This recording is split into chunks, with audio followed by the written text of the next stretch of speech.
Hey everyone, this is Ilya from Near, and we're here with Kevin from Kava. We're gonna dive deep into how stablecoins work and learn more. Yeah, we're going to talk about cross-chain DeFi. That's what I'm building at Kava. So I'm an engineer there. I've been working on this project for about 12 months, and before that I was doing stuff related to Interledger. So that's sort of how I got started, and let's take it from there. Alright. All right, so I think the place to start is sort of what is the fundamental unit of DeFi right now, and that is the over-collateralized loan. And so I'm going to go through the story of an over-collateralized loan, and then we'll see if we can sort of get to all the technical details and dive into where these things break and how they work. Sounds good. All right, so fundamentally, someone controls an address here with some amount X coins. And it would be nice, right, if we could put our coins to work. And sort of a lot of people think of various different ways that we could do that. And one of the ones that's very hot right now is DeFi, or over-collateralized loans. And what I like to think of this as just an automated loan facility that sort of can be run relatively autonomously. And we'll get into where it's not autonomous and how that's difficult. All right, so we move our coins to a new box, and this box is a special box, so I'm going to draw it as a circle. It's a special box that is a circle. Yep. And in some protocols, you need to like convert your coins into a pool of coins. In other protocols, you don't. The one we work on, you don't. So I can imagine I can just transfer my coins X into, we'll call it my coins in CDP. And I'm just going to use the CDP term. Apparently we're doing like rebranding and we're calling them like safes now or something.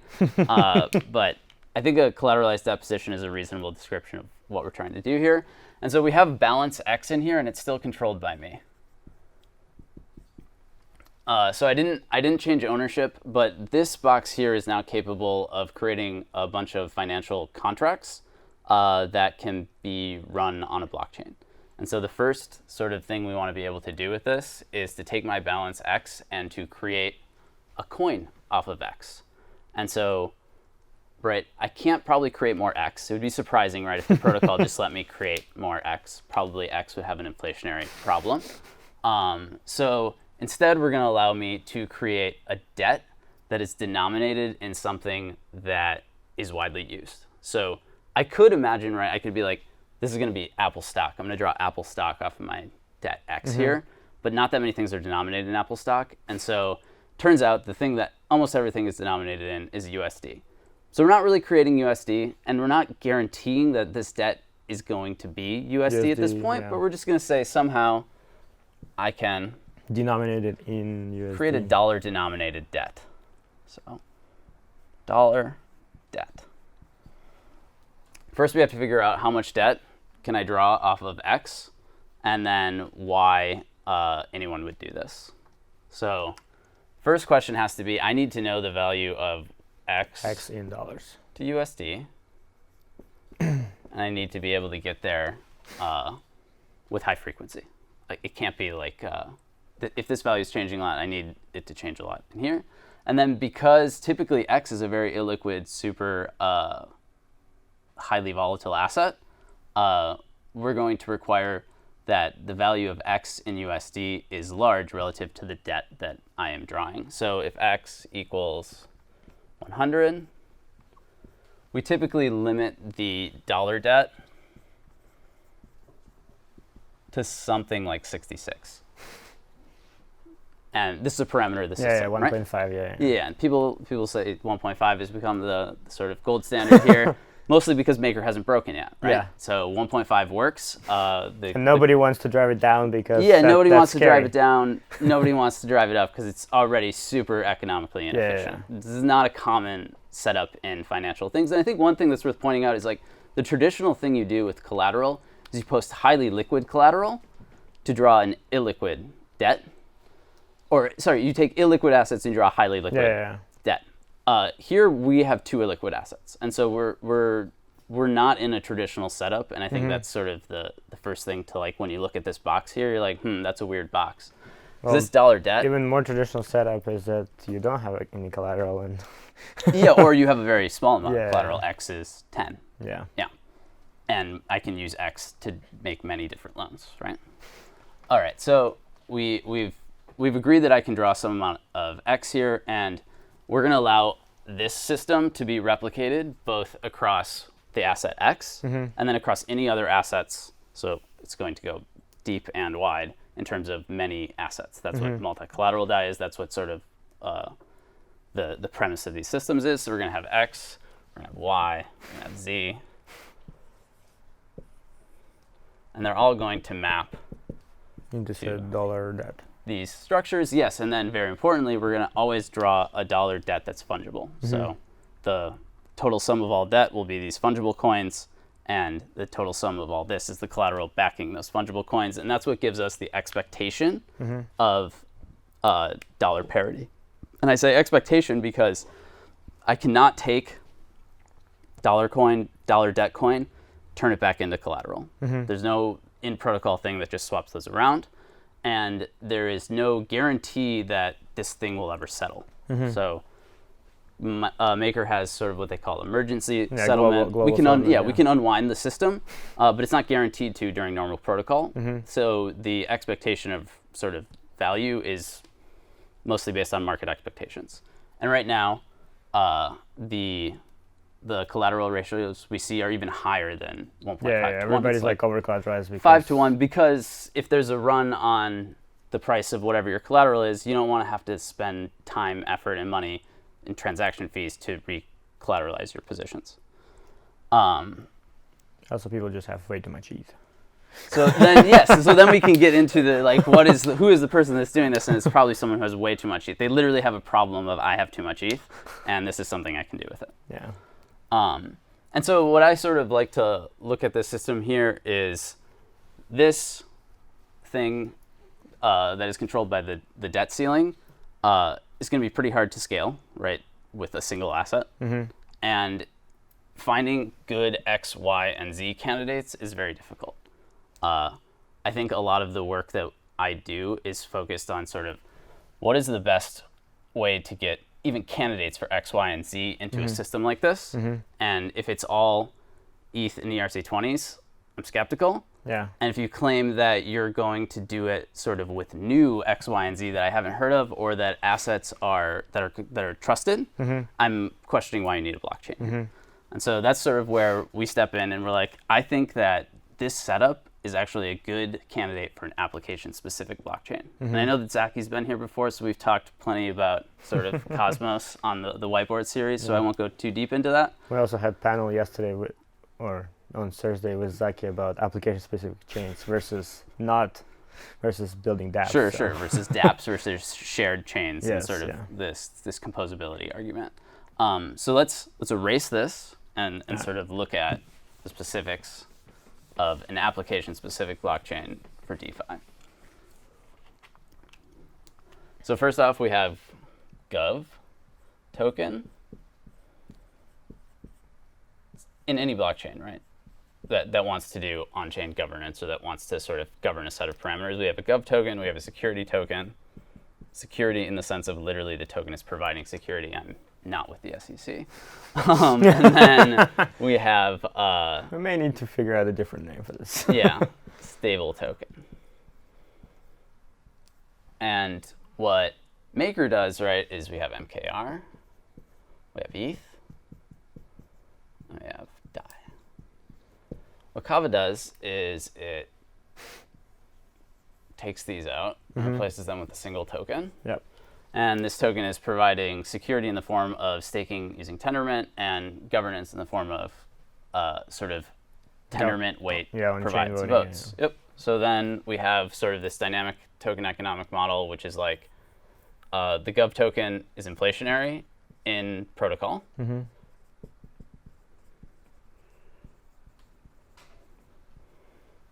And then it is deflationary relative to fees.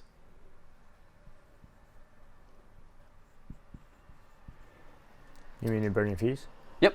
Okay. So users interact with the system. They create these collateralized loans.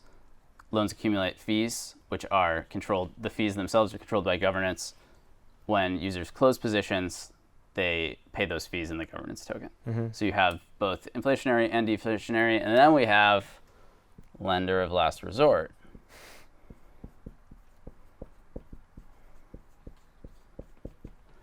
So in the bad times, when collateral goes very quickly down in price, or people sort of lose faith in the underlying system, you can expect that the global collateral ratio will be below whatever the minimum is. In that case, we're going to mint a bunch of Kava and try and reflate the system by minting Kava and basically recapitalizing. And so this is like hyperinflationary pressure. So this is literally how central bank would do it.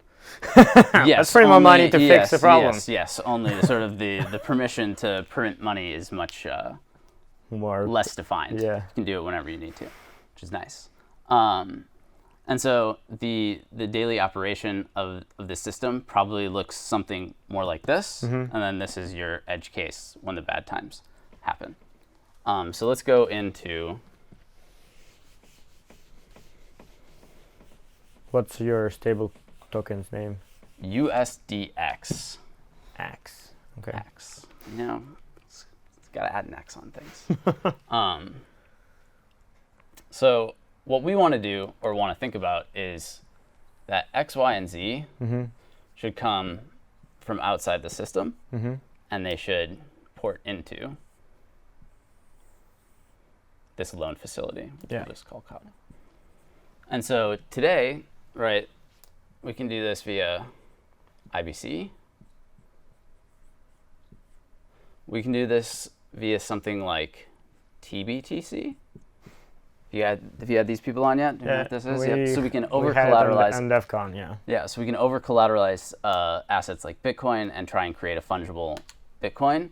And then we can... Except you need to over-collateralize that, which kind of... That's what I mean. Like collateral ratios here are 150%. Collateral ratios here are 150%. Some people like that. That is a thing. And then you can do these sort of federated pegs, right? Yeah. And sort of you go from a trust model of like pretty trusted, pretty cool, but pretty inefficient, maybe lower trust. And then here sort of what I would call like amortized trust.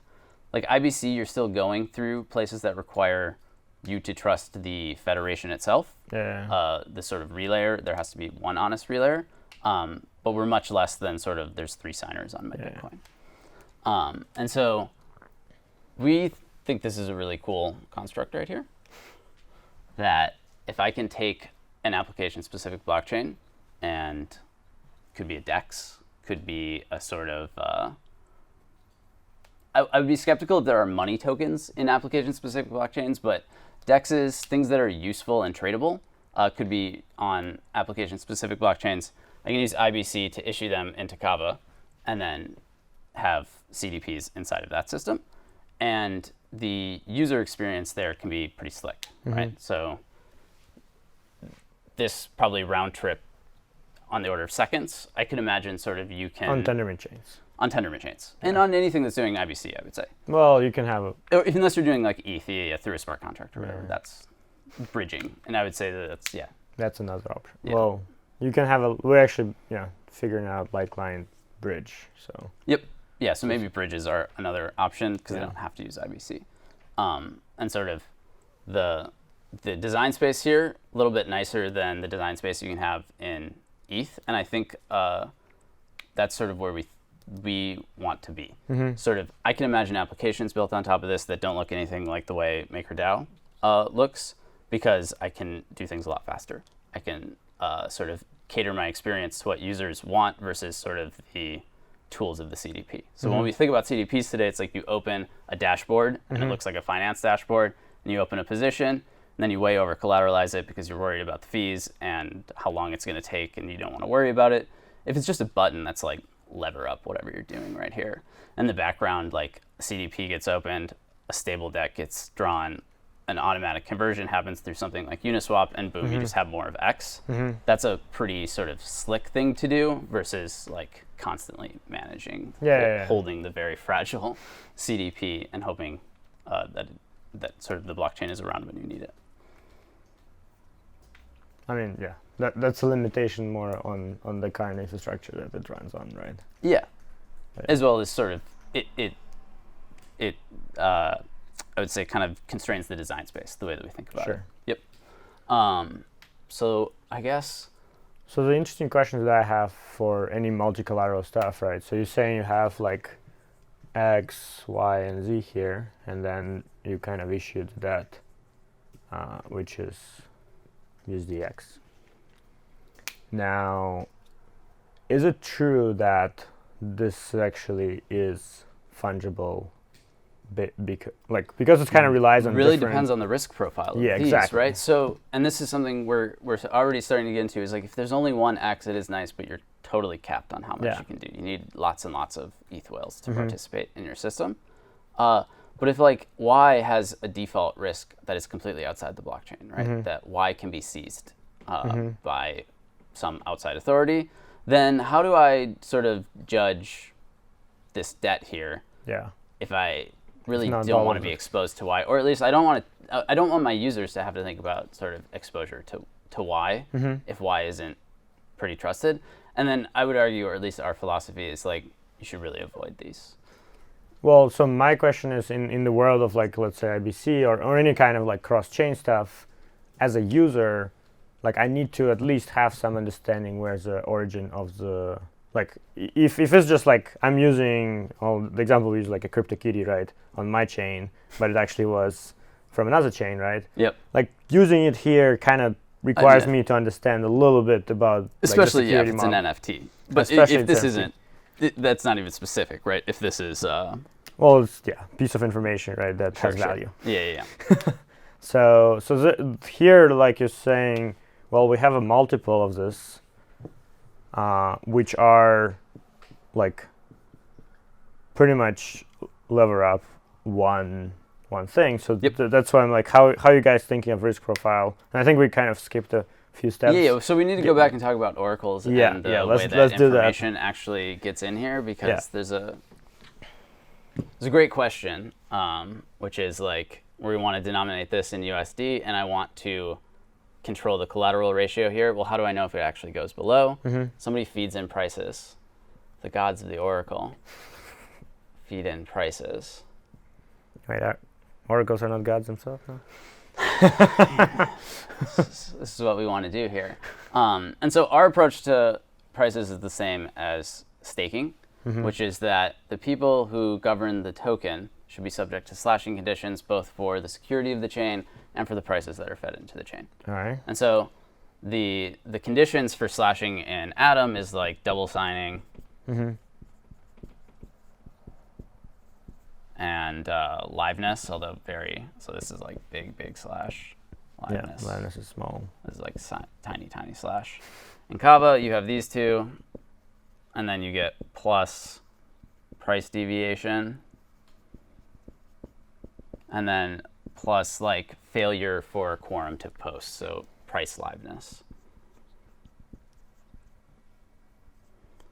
And so rather than n of m sort of trusted oracles posting prices, you at least get, I know that the oracles here are posting a bond in the governance module token and are subject to slashing should they fall outside of some deviation of the median of prices posted. So pretty much, so they're posting like what they think is the price, you find a median, and then you have like some kind of and imagine you start with 2 standard deviations or 1.5 standard deviations away, and then you figure out sort of over time what are the actual incidences here and how hard do you need to punish them. Sort of our first guess is that price deviation should be a plus, like a pretty large slash, and price liveness should be like a really big slash, because the oracle's going down is a bad time for everyone. As well as suggests that there was either coordination or correlation amongst these oracles that was so tight that like you really had one. Your M was 1. Yeah.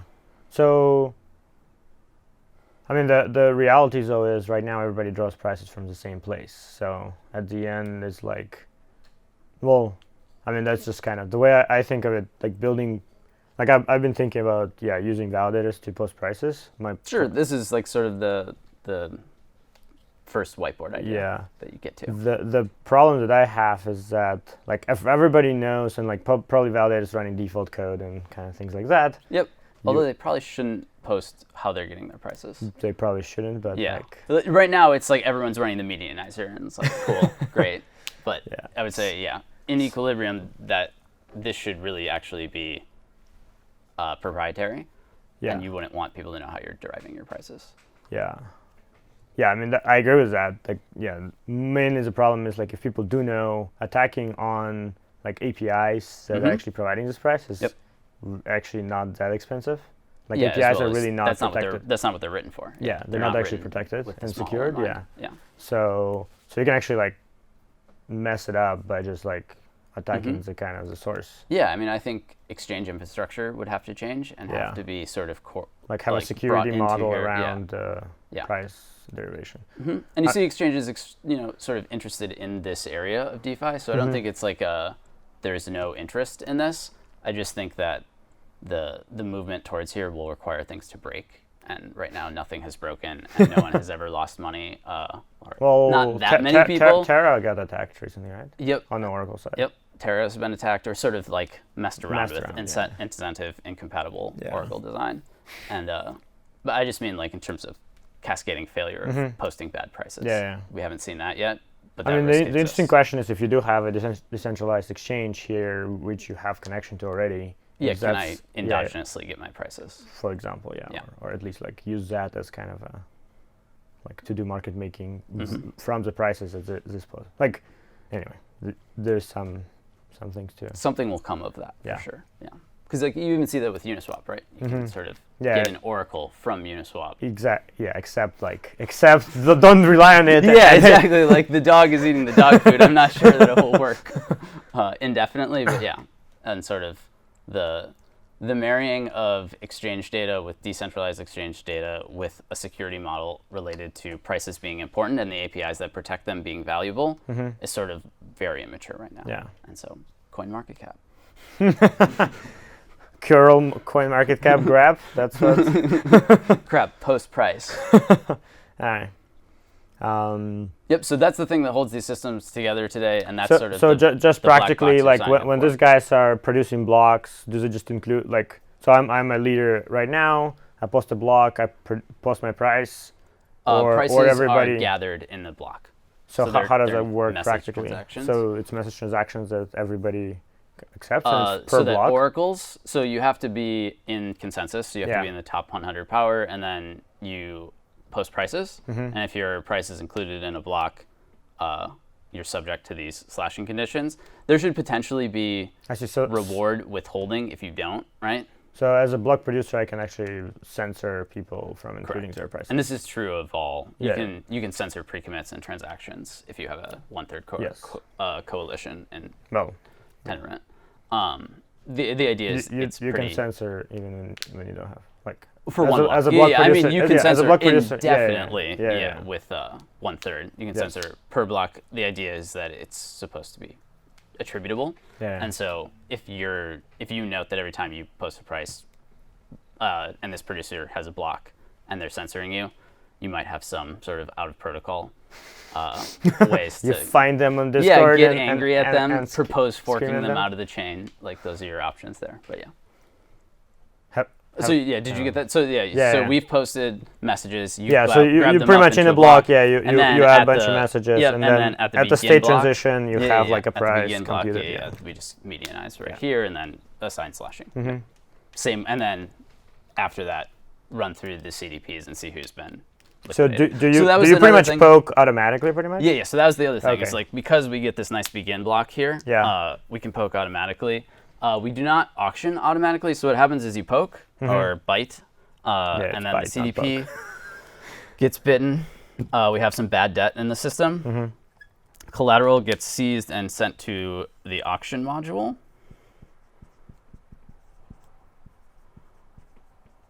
And it accumulates until it has a lot of collateral, and then anyone can kick an auction off once there's a lot. What is a lot? An amount of collateral equal to X, basically, in the current price feed. So it's just a parameter you can set. You're like, if I have $10 worth of collateral, I'm not going to call that a lot. Maybe if I have $10,000 worth of collateral, I'll call that a lot. And then the idea is, because I don't have to spend transaction fees biting, I don't really need to pay my keepers here. I don't need to incentivize here. So what actually happens is you kick an auction off, and this will almost certainly present arbitrage opportunities. So rational value of the collateral is, say, 100. I bid 95. I might find that I've made all the other bidders irrational or indifferent to that 5.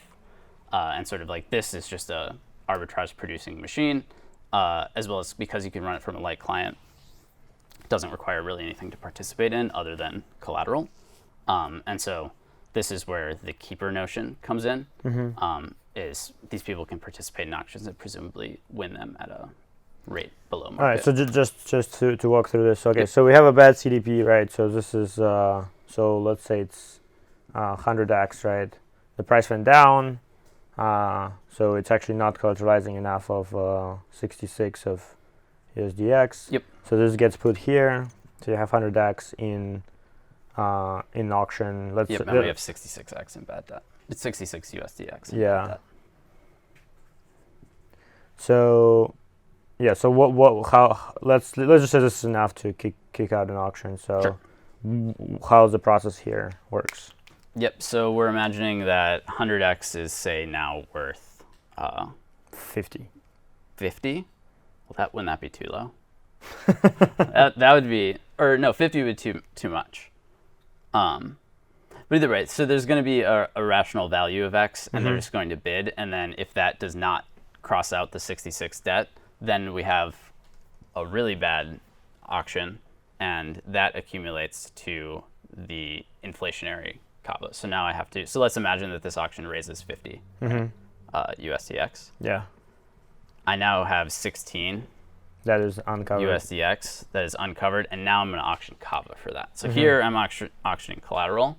Here I'm auctioning Kava. So pretty much what this means is the people who are participating in auction, they need to have ideally set of assets. Yeah, collateral. They can do.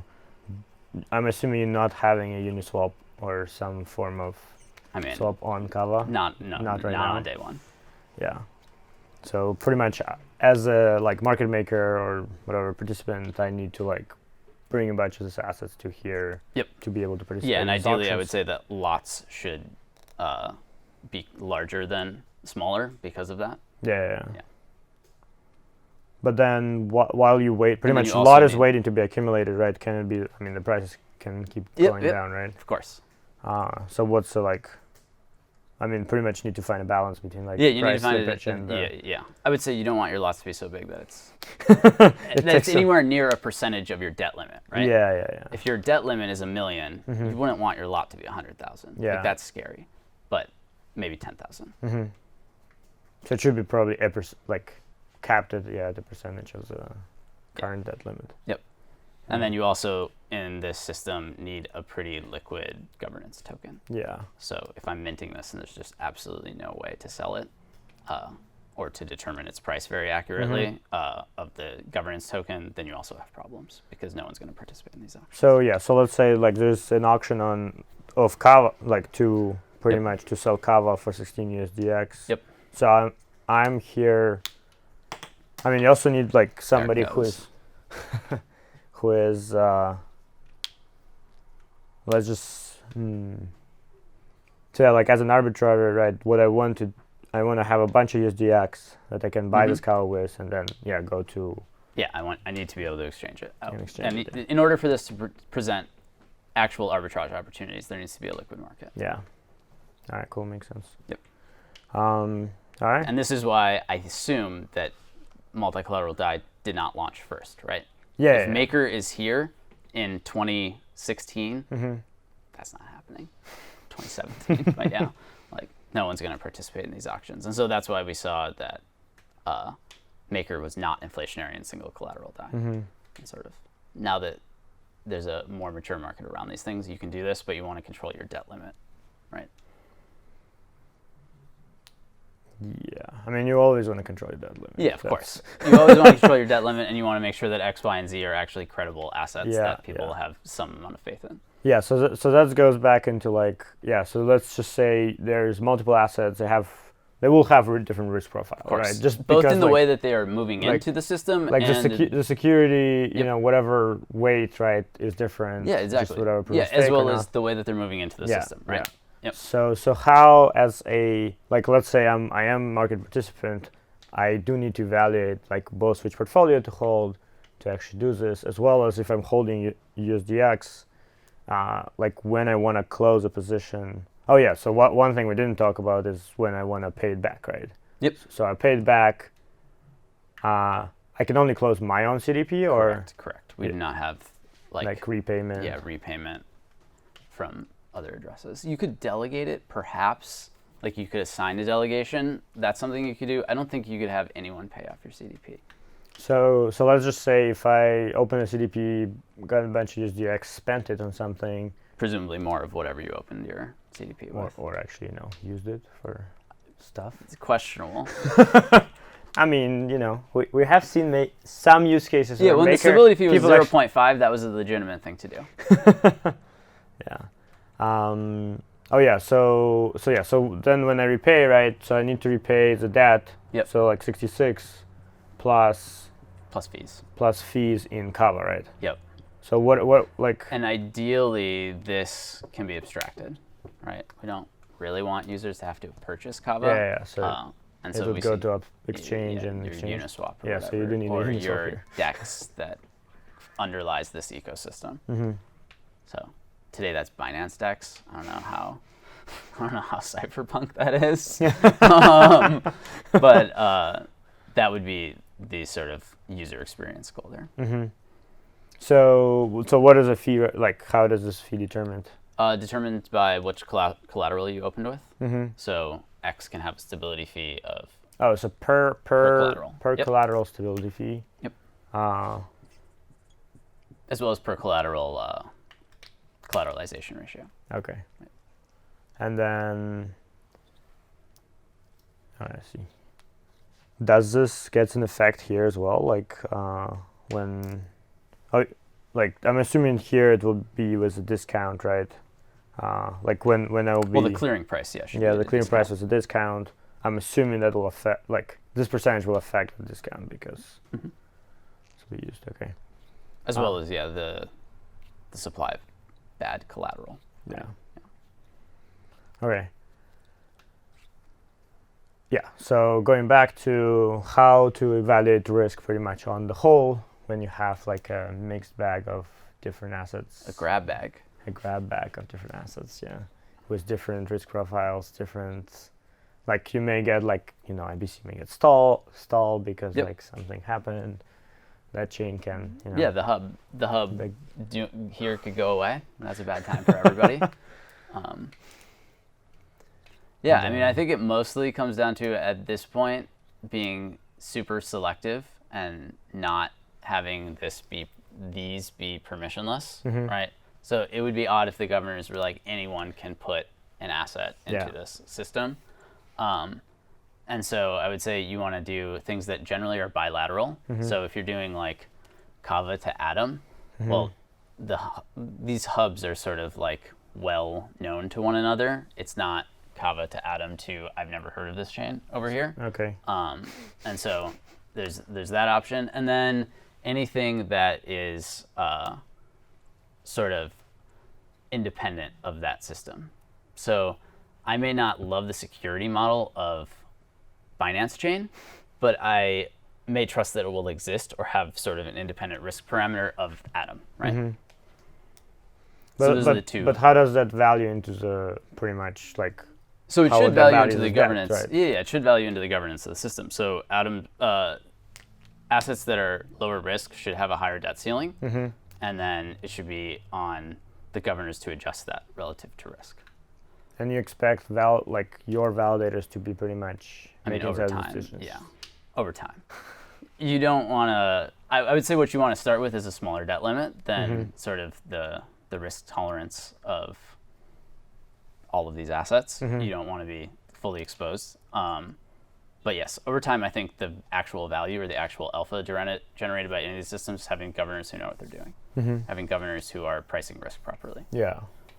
And so you want to work with organizations who are thinking about that. How to do risk profile. Yeah. And actually, I mean, it needs to be pretty. Security is a commodity. Might need to be dynamic as it adjusts. It should be. Yeah. The sort of inputs to the system should be dynamic and multivariable. So let's just say for whatever there is some aggregate security value of each chain, right? That like how much we're willing to tolerate the risk on this. Let's just say it actually going like in the heads of or whatever, in the models that governance uses, it's going down for X. Risk is going up or down? Risk is going up. Risk is going up for X. So the tolerance for it's going up. So at this point, let's just say they actually want to increase over-collateralization. Yep, so your options are to increase the collateralization ratio, which that requires forward messaging, right? It's a bad time if exactly. That's I thought my CDP required 150 and it turns out it requires 200 and no one told me. Yeah. So that's a problem. The other, though, right, is to increase the relative debt limits of other ones. And so this becomes less tied to that. How you can also imagine that CDPs could rebalance if you allowed one CDP to hold multiple asset types. You could have then you have your own like portfolios pretty much. Yeah. So then somewhat that would kick the problem to users, which maybe isn't guaranteed to be any better than governors. I think these are really hard systems to parameterize in terms of I mean that's kind of figuring out where we actually are today and how the changes in the system have occurred. Yeah, especially how it changes as like the systems evolve. Because what is even though we want permissionless systems, looking? At the end they are still like life-changing systems, which interesting. Are you guys doing like multi-collateral CDPs or? We're starting with one CDP per collateral type, but this is not a hard to change actually in the SDK. Yeah, we mostly did it as a convenience. For just it's simpler to think about UIs and things when it's like one to one. But managing the basket actually could be a useful thing. I mean, for like more professional, I guess. Yeah. Because I think it like also, whoever's doing this, right, might need like a basket to offset whatever. Because they're holding like bunch in a liquid form, so they can participate here. They may need to actually lever up here. Yeah, exactly. They may prefer to. To create a thing. And they can balance it, with the basket. Actually, I mean the basket's interesting because you can have like multiple baskets across, different baskets and pretty much see how they perform. It's kind of a financial instrument that way. This is a system for generating dynamic equilibriums and super complex financial instruments, and we'll see how that goes. So one thing that I've been thinking a lot is how to use, because you have Kava here too, right? Yep. So you're not, are you using Kava as well for CDPs? For CDPs, no. Do people want to do that? So, well, I can tell you what I was thinking, because if you think, so there is, let's just say there's some market cap of Kava, which, large percentage of it is staked. Staked, correct. So let's just say like. So people want to create staking derivatives and put those in CDPs. That's a thing. Yes. So, and you kind of are. You have all the tools to do that. Yeah, the tools are here. People have talked about doing that with Atom more than with Kava, because this is like sort of already subject to many, many, many different types of token economics, whereas Atom's a little bit easier to understand what it's doing. Yeah. I mean, we were thinking about it because like that's the easiest. Like in Maker, right, you have, I mean, it's the same idea. Like you have Maker, you have Ether, but joining them into one makes sense. But then you also have this like ton of a liquid asset that is sitting there, which does have security, like it does have a like some risk on it. Being staked, but at the same time, at least from practice, we've seen what this risk hard is. To achieve. And we also don't. We at least don't have liveness slashing, so it's unclear if you need it even. Yeah, I mean, I believe it's not, because we just don't give you rewards. Exactly. The downside is roughly the same. Just like you didn't participate in rewards. And it looks way better on books for anybody. So on books, what do you mean? Well, if you're doing reporting, and you're saying sure, this week we have this many tokens, and next week we have this many tokens, versus like we have this many tokens, we just didn't get any rewards. Okay. For anybody who's like actually For anyone who's not paying attention. Yeah. Like even though the base increased, but yeah, exactly. A little money illusion. Yeah. Well, but at the end, that accounting right now does not account for total supply. Correct. As like well as the modern world. Modern yeah. world does not account for total supply. Yep. Otherwise, we'll need to say like, oh yeah, I have $1 out of. What is that? This is guaranteed, my friend. Yeah, it was gold, right? Oh wait. All right. Cool. Yeah, no, it's pretty cool. Anything else interesting that we have not talked about? I think we've hit on the real good stuff. The open questions that Kava will be a guinea pig in solving. How you guys? I think that actually, sort of the long tail of this that is super interesting to me is governance, and I think that one thing that we think about a lot is that security as a validating org is kind of a commodity. Very, very hard to differentiate yourself. It's easy to set up a system that doesn't double sign. Liveness isn't really that important, as well as it's really easy to be live with servers on the internet. Governance is an area where you can see differentiation amongst orgs, and I do think that is sort of an actual interesting property of this system, that orgs who find themselves unable to differentiate in this category can find themselves able to differentiate in all of these areas of risk. Just because they're doing like better risk management? Yeah, and it's more like you're going to do financial modeling, you're going to get into actual areas of economics that are hard and uncertain versus running a server. But let's just say, there's like many participants, right, in the governance. As one of the participants, even if I have the best model, how that actually helps me with, like I only have like whatever, some percentage of vote at the end. You should be able to charge higher commission for your vote if it is proven. You mean for your delegation, for people delegating to you? Yep. That's what all I mean by differentiation. I don't mean necessarily that you're sort of have actually make money out of it. Yeah, or your alpha essentially comes in from setting your delegation fee. Well, the thing, the interesting part here now, actually, as we were talking about it, I thought, is that as a validator, you're actually in the best position to do market making. Yeah. Because you actually can plug in some of your transactions from. Yep. So actually, have you guys thought at all about like front running and stuff like this? Not to the degree that we need to.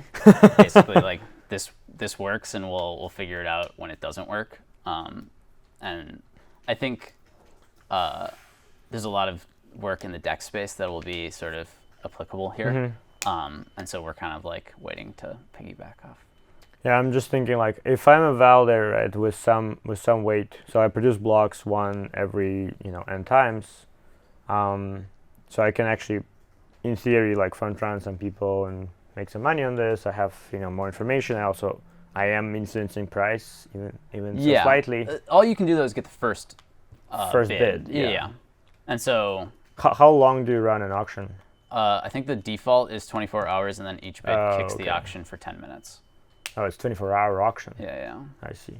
That's kind of long for. It might be 1 hour. I have to go look at the code. It's some set time, and then it gets kicked by 10 minutes. And the expectation is sort of the first bid is worth money, but it's not like worth all of the money. I see. And that's sort of the. Have you thought? I've been thinking, can we like have a pre-filled book with orders, like. Some of these market makers can just pre-fill book, and then when you have something to auction off, you just kind of put it in. You can match it, and then you match it if there is something matching. That sounds reasonable as a first order protection against that. Well, it's first order protection. It also speeds up things a lot. Yeah, as well like as the auction should end faster. My problem is that to clear quickly. If there's any kind of additional issues in the system, like. But you have multiple auctions going at the same time. But you're correct. But if you're like cascading, then you would want auctions to clear quickly. Yeah. It's also like doing this, you actually have a price discovery, which, competing with whatever is Oracle. Are you imagining this book is on chain? I was thinking on chain. Okay. Yeah, but it all depends on the architecture. Because it does seem like the block producer could inspect the book too. Yeah. It's fine if you inspect. If somebody fills the book, they're actually like willing to take the positions, right? So that's fine if it's there. Yeah. I guess knowing open interest, it doesn't Yeah, give you that much. That's kind of like you can go into Coinbase and see that right now. Yeah. So, yeah, I mean, it's just mostly like the problem with this is that block producers can like if people want to remove this, which you kind of need to, as the price moves, like block producers can actually like temper that a little bit. Yeah, as well as censor transactions that alter that. Yeah, that's what even for one block, like that could be valuable. Yeah, that can be a change. Yeah, so maybe it should be like if it's on another DEX or something, but then clearing through IBC that will take. Sounds complicated. As well as slow. Yeah. All right. Yeah, that's interesting. Cool. All right. Well, thanks a lot. Yeah. Thank you. I hope that was. I mean. I had fun. Yeah, I had fun as well. Yeah, learned some more things about CDPs. Check out Kava.io. Kava.io. Kava.io. Yeah, for more information and